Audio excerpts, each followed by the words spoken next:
Hello mga tsakadora, for today's video ay magluluto tayo ulit ng uulamin natin. Ito ay ginisang beans at saka cauliflower. Lagyan natin siya ng beans spark and some dilis.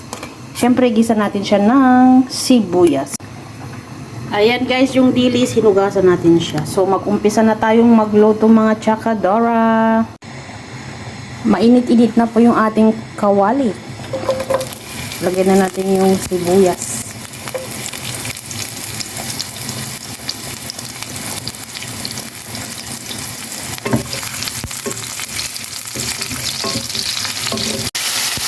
Sunod na natin yung minced pork guys. Haluin lang din natin para hindi po siya masunog. Tapos ilagay na natin yung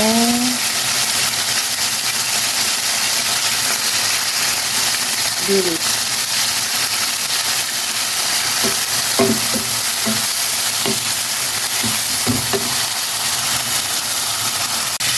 Lagyan na natin siya ng soya sauce, light soya sauce. Paminta, oyster sauce.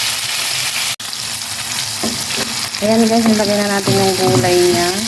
So, haluin lang natin siya. Tapos lagyan na natin siya ng tubig para lutuin yung gulay. Lagyan ko na po siya ng tubig.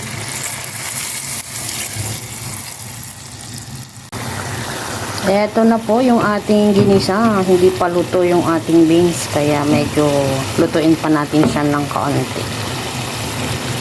Yan, ang sarap na siya guys. Masarap.